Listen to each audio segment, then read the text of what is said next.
Well, it's time to dust off your Vexilar for another big ice fishing season. I know a lot of fans out there are saying, hey, I've had my Vexilar for maybe 10 or 12 years now. How do I know if the transducer is still good? That's a commonly asked question here in the service department at Vexilar. Let me show you how we would test a sonar transducer, and it's called the air demo test.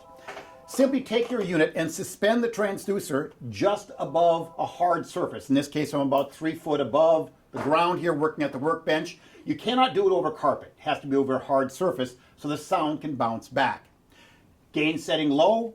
You have to be in normal power. That's critical. You cannot have an S cable on your transducer. Take the S cable off. You want to test the full transmit power of your system, and you want to be at the lowest range setting as well.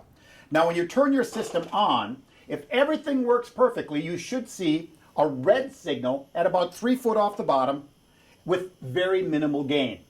If you find yourself not being able to see the bottom reading at all, you may want to slightly adjust the transducer because sitting in your garage all season might have kind of kinked the wires a little bit.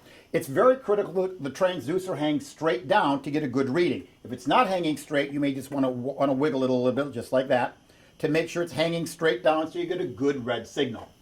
Now, that means this transducer is working perfectly because we got a red signal at about 9 feet. Now remember, the depth is not critical here because sound travels different through air than water, so there will be a different depth reading, but we're testing the strength of the sonar sound itself, and in this case, everything is perfect.